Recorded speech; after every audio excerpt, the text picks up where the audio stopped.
मंचावर उपस्थित सरपंच मॅडम, सर्व मान्यवर, छत्रपती शिवाजी महाराजांची जयंती निमित्ताने आपण इथे आलोय. सर्वप्रथम सर्वांना शुभेच्छा, आजच्या दिवसाची शुभेच्छा. आणि एवढा चांगला कार्यक्रम आपण केलेला मला वाटतच नाही मी गावात. ही कॉस्ट्युम्स मी इथे बघतोय आणि जी मुलगी इथे होती, मला तर असं वाटलं की आम्ही आलोय आणि डिस्टर्ब करतो, तर ती डिस्टर्ब होईल. ती डिस्टर्ब झाली नाही, जराही डिस्टर्ब झाली नाही. तर तिचा सेल्फ कॉन्फिडन्स एवढा होता. अतिशय उत्तम कार्यक्रम आपण इथे केलेला आहे. मला असं वाटलं की मी येऊन इथे बसून सगळं ऐकावं, शिकावं असं मला वाटतंय.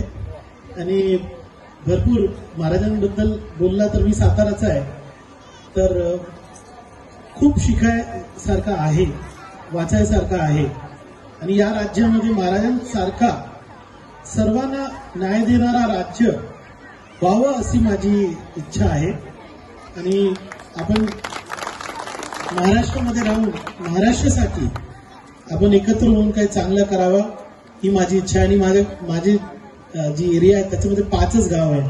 आणि मी नेहमी सांगतो, सरपंच मॅडमना पण सांगतो, मला एवढी वेळ मिळाली नाही कारण कोविड होता, पण एक शब्द आहे, आज येणाऱ्या काळामध्ये आपले जे 5 गाव महाराष्ट्रात नंबर 1 यावं असे आपल्याला प्रयत्न करायचा आहे. आरोग्य असो, शिक्षण असो किंवा एन्व्हायरमेंट असो.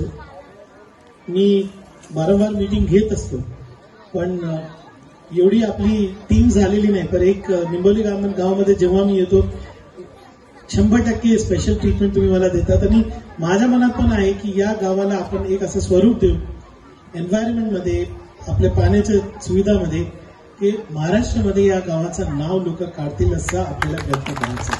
आणि पुढे आपण काम करू. आज सर्वांना शुभेच्छा. आणि एवढी चांगली कॉस्ट्युम आहे, ही व्हिडिओ मला द्या, माझे सोशल मीडियामध्ये माझा गावाचं नाव टाकून महाराष्ट्रामध्ये लोकांना कळू द्या की आपला निंबवली गाव कसा. धन्यवाद. फक्त 2 मिनिटं मान्यवर विनंती, आपण स्थानापन्न व्हायचं आहे. 3 ते 4 सन्मान करून आपण